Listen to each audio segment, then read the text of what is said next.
네, 안녕하세요. 체육교사 김정섭입니다. 자, 오늘은 트레이닝 원리에 대해서 한번 알아보도록 하겠습니다.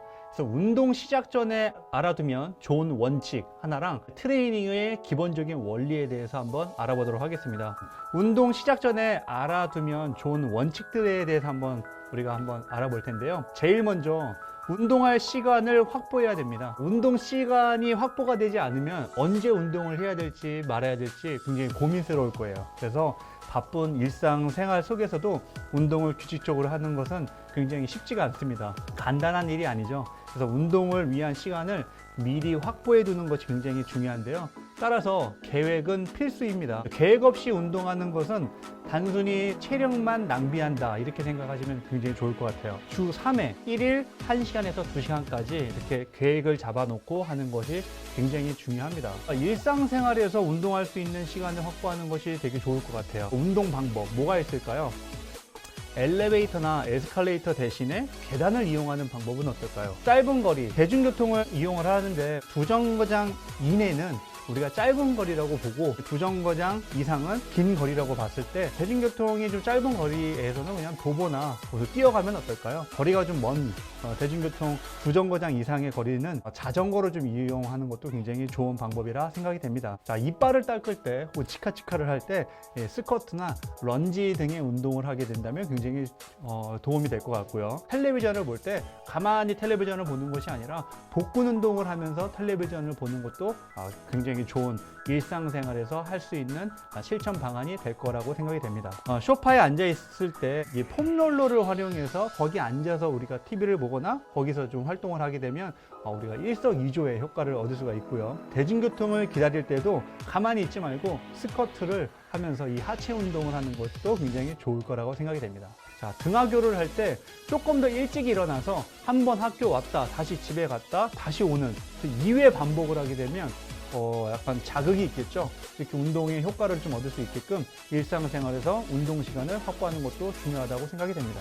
자, 그 다음에 학교 쉬는 시간은 굉장히 많이 있을 거예요. 그렇게 쉬는 시간 동안에 두 번은 꼭 운동장을 나갔다 오는 거, 이렇게 약간 우리가 일상생활에서 그런 규칙을 좀 정해놓게 되면 운동할 수 있는 시간을 충분하게 또 확보할 수가 있게 되겠죠. 그 다음에 점심시간 5분만은 항상 내가 운동을 좀 해야 되겠다라고 생각하면 또 좋을 것 같습니다. 주말에 운동하는 친구들을 좀 사귄다면 우리가 일주일에 한 번 정도는 꼭 그 친구와 만나서 운동을 좀 즐기는 것도 굉장히 효과적인 방법이라고 생각이 되고요. 혹시 집에 강아지를 키우거나 고양이를 키우고 있다면 산책하는 겸 나도 같이 운동을 해야 되겠다라고 생각을 하면 일상생활에서 우리가 할 수 있는 운동 시간을 확보하게 될 것이라고 생각이 됩니다. 자, 그 다음에 부모님의 심부름을 시켰을 때 좀 우리가 좀 뛰어갔다 오는 것도 굉장히 좋은 방법 중에 하나가 될 것 같아요. 이거는 저도 지금 항상 하고 있는데 아침에 일어날 때, 그래서 기상하자마자 스트레칭이나 약간 근력 운동을 좀 실시하고 있고요. 취침 전에 반드시 스트레칭이나 근력 운동을 조금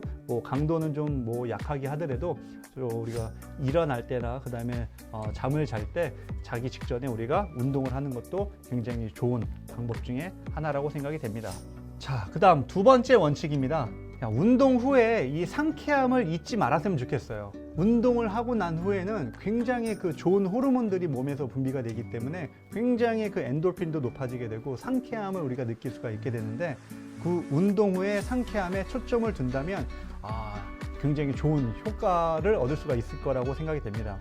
운동을 시작하고 지속하기 위해서는 끊임없이 동기유발을 높여야 되는데요. 그 동기유발을 높이는 게 굉장히 쉽지가 않습니다. 자, 짧은 시간이라도 운동을 하고 나면 기분이 좋아진다는 것을 잊지 않게 된다면 나 길게 시간을 잡지 않더라도 짧게 나 운동을 또 해야지 라고 생각이 돼요.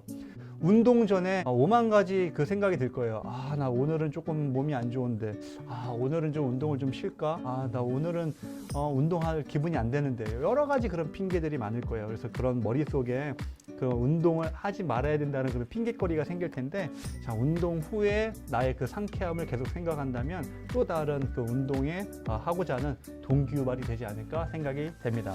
나는 한 몇 주 후에, 나는 내일에, 아니 나는 이번 방학서부터, 이렇게 자꾸 계획을 좀 미루는 경우가 있어요. 운동은 지금 당장 시작을 해야 됩니다. 자, 내일부터 한다면 벌써 1년이 지나가고요.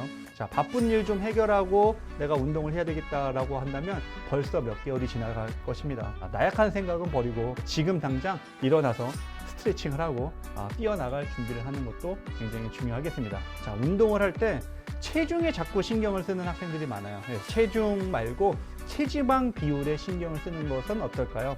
자, 운동 시작 후에 체중계를 계속 바라보면서 실망의 연속을 느끼게 될 것입니다.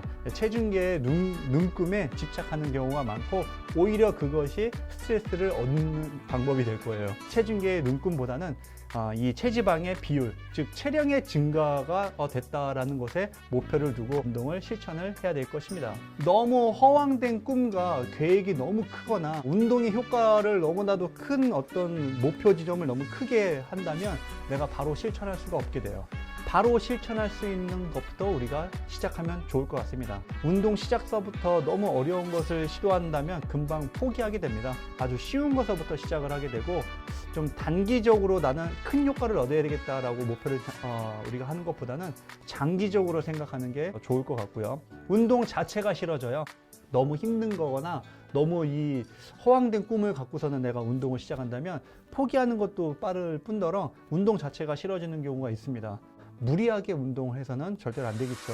그래서 자신의 체력 수준에 맞추어서 처음에는 아주 간단하고 실천 가능한, 그 다음에 점차적으로 운동 강도를 높이도록 하는 것이 중요하다고 생각이 됩니다.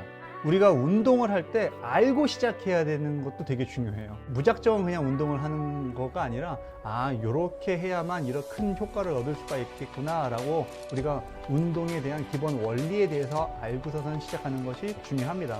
무조건 운동을 한다고 해서 효과가 있는 것이 아니기 때문에 기본적인 상식을 알고 시작하는 것이 중요하고요.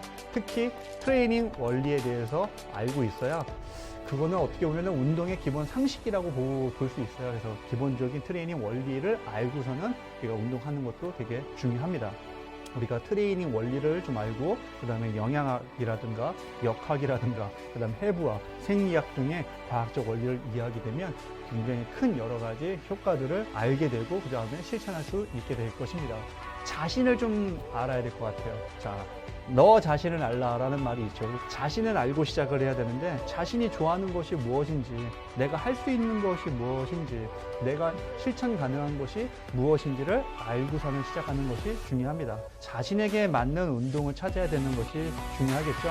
그래서 걷기나 조깅, 자전거, 수영, 요가, 필라테스, 댄스, 인라인 뭐 여러 가지 그 운동 방법들이 있는데요. 그런 운동 종목들은 굉장히 무궁무진합니다. 그래서 하지만 자신이 도전할 수 있는 것은 몇 가지 안 되기 때문에 내가 할 수 있는 것들이 무엇인지를 내 자신을 좀 이해하는 것이 우선 가장 첫 번째라고 생각이 됩니다. 자, 트레이닝의 기본 원리를 좀 이해해야 되겠습니다. 알고 시작해야 효율적으로 큰 효과를 얻을 수가 있게 되겠습니다. 트레이닝의 가장 기본 원리 중에 첫 번째는 과부하의 원리입니다. 트레이닝 시에 이 부하의 강도나 횟수를 증가시켜서 운동 수행 능력에 부하를 주는 것인데요. 즉, 너무 가볍거나 너무 자극이 없는 것은 운동의 효과가 없다라고 보면 되겠습니다. 그래서 어떤 효과를 얻으려면 나한테 강한 부하가 있어야 되는 것인데 자기 자신이 가진 근력보다는 조금 외부로부터 주어지는 부하가 큰 상태를 과부하라고 얘기하게 되는데요. 자기의 수행 능력보다 더 많은 스트레스를 받아야만 향상이 된다는 것을 잊지 마세요. 등굣길에 집에서 학교까지 내가 천천히 걷는 것은 부하가 없겠죠. 하지만 과부하를 좀 주려면 강도를 세게 한다거나 시간을 늘리는 데 따라서 시간을 늘리는 방법은 뭘까요? 왔다 갔다 2번 반복하면 되는 것이고요. 강도를 높이려면 뛰어오면 되겠죠. 두 가지 중에 어떤 게 더 효율적일까요? 시간을 늘려서 왕복 2회를 하는 게 좋을까요? 아니면 강도를 좀 높여서 뛰어오는 것이 좋을까요? 효율적인 방법은 시간을 늘리는 것보다는 강도를 좀 세게 해서 뛰어오는 것이 더 좋겠죠. 트레이닝 원리에 점진성의 원리가 있습니다. 점차 강도를 높여야 됩니다. 인간은 점점 적응을 하게 돼요. 하다 보니까 강도가 과부하인 상태에서도 이게 오랫동안 지속이 된다면 점점 인간은 그걸 적응하기 때문에 그거보다 조금 더 높은 강도를 좀 더 높여야 되는데요. 이 부하를 점차적으로 증가시키는 것을 얘기합니다. 자, 운동의 양과 질을 점진적으로 증가시키는 것을 의미하는데 신체 모든 기관의 발달, 계통의 변화, 기능의 개선은 운동 수행 능력에 따라서 서서히 이루어지게 됩니다. 따라서 일정 기간 동안의 운동 강도와 운동 시간을 동일하게 유지시켜 주고 그 다음에 그 이후에 주기에 따라서 부하를 점차 높여 주어야 큰 효과를 얻을 수가 있게 되는 것이 바로 이 점진성의 원리라 이야기하게 되겠습니다. 자, 다음은 지속성의 원리입니다. 자, 짧게 하게 되면 짧은 효과를 얻게 되고 길게 하면 긴 효과를 얻게 될 것입니다. 운동이라는 것은 짧은 시간에 이루어질 수가 없습니다. 그래서 트레이닝은 반복해서 계속 실시를 해야 될 텐데요. 최소 주에 2회 정도, 왜 주에 2회라고 한다면 반복을 해야 되기 때문에 일주일에 2번, 그 다음에 가장 효과적인 방법은 주 3회 정도 운동을 하게 되는 것인데 따라서 최소 주 2회 3개월 이상 해야만 효과를 얻을 수 있다라고 보면 될 것이고요. 아예 운동 효과를 인지하는 그 단계는 한 6개월 정도 이상 하게 된다면 내가 조금 이렇게 체력이 좀 높아졌구나, 근력이 좀 향상됐구나 라고 인지할 수 있다고 이야기합니다. 단기간이 아니라 장기간 계획에 따라서 트레이닝을 해야 운동 효과 및 근력과 근비대의 성장을 보게 될 것입니다. 자, 다음은 개별화의 원리입니다. 사람마다 달리 해야 되겠죠. 개인에 따라서 달리 트레이닝을 실시해야 되는 것, 이게 바로 개별성의 원리입니다. 성별, 그 다음에 나이, 그 다음에 주어지는 있는 환경이나 어떤 포지션에 따라서 각각 다 다르게 상황이 또 다를 수가 있어요. 자, 운동선수가 하는 것을 내가 실천하게 되면 효과를 얻을 수 있을까요? 자, 그 다음에 자신의 몸 상태에 따라서 이 부하가 다 다를 수가 있게 되겠죠. 자, 그래서 성별, 나이, 환경, 포지션 등에 따라서 운동 수행의 정도가 다 다르기 때문에 사람마다 근육의 또 모양과 또 체형, 체질, 근육의 발달 속도가 다 다르기 때문에요. 그래서 자기에게 맞는 운동법과 트레이닝 요령을 찾는 것이 중요하다고 생각이 됩니다. 자, 다음, 특수성의 원리입니다. 목적에 맞는 방법을 선택해야 됩니다. 내가 유연성을 키우기 위해서 턱걸이를 하진 않거든요. 유연성을 키우기 위한 방법은 유연성 운동을 해야 되는 것이고, 근력 운동을 하기 위해서는 근력 운동을 해야 되는데 심폐지구력 운동을 하는데 근력을 내가 요구한다. 좀 다른 것이죠. 운동 목적과 방향에 따라 맞는 훈련법을 해야 되는 것을 바로 특수성의 원리라고 하게 되는데요. 스포츠 종목에 따라 요구되는 신체 능력이 다 다릅니다. 자, 마라톤의 경우 같은 경우는 긴 시간 동안 달릴 수 있는 어떤 신체 능력을 요구하게 되고, 역도는 순간적으로 이 폭발적인 힘을 발휘하는 신체 능력을 요구하게 되겠죠. 자, 따라서 개인에 필요한 신체 능력의 특성을 파악한 후에 그 다음에 자신에게 맞는 체력 요소, 그 다음에 에너지 체계, 종목 이런 것들을 우리가 선택을 해서 운동을 해야 되겠죠. 자, 다음은 전면성의 원리입니다. 자, 몸 전체 골고루 다양한 체력 요소를 해야 된다는 것이 가장 기본적인 전면성의 원리인데요. 건강과 체력 향상을 위해서는 다양한 체력 요소가 균형 있게 전면적으로 발달해야 됩니다. 보통 처음 운동하는 사람들이 나는 이 갑바만 키우겠어, 나는 알통만 키우겠어, 특정 부위만 운동하는 경우가 좀 있어요. 그렇게 되면 오히려 몸의 균형을 잃게 되는 경우가 발생할 수 있습니다. 자, 따라서 유산소성 운동, 근력 운동, 유연성 운동 등 혼합된 트레이닝을 실시해야 되고, 몸의 전반적인 근육을 사용할 수 있도록 해야 되는 것이 바로 전면성의 원리에 해당되겠습니다. 자, 이번엔 좀 어려운 말인데요. 의식성의 원리라고 합니다. 이 개인의 적극성, 자발성, 그리고 이 집중력을 발휘해야 한다고 이야기를 하는데요. 단순히 운동을 하는 것이 아니라 운동을 해야 되는 그런 이유라든가 운동을 해야 되는 그런 필요성, 목적을 갖고 집중을 해야 큰 효과를 얻을 수 있습니다. 그냥 아무 생각 없이 그냥 운동하는 것보다 내가 이걸 왜 해야 되지? 이걸 하게 되면 뭘 얻을 수 있지? 라는 생각을 갖고 집중을 하게 된다면 좀 더 큰 효과를 얻을 수가 있게 되겠죠.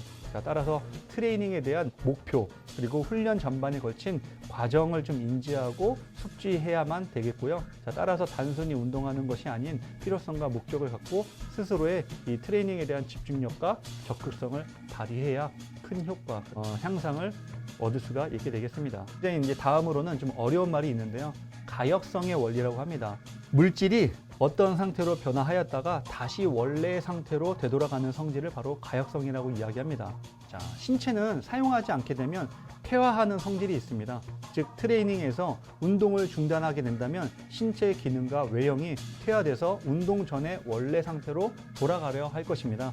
자, 따라서 신체는 짧은 기간의 운동 효과는 상대적으로 짧은 기간 유지되기 때문에 자, 오랜 시간 꾸준한 운동을 지속하고 유지해야 되겠습니다.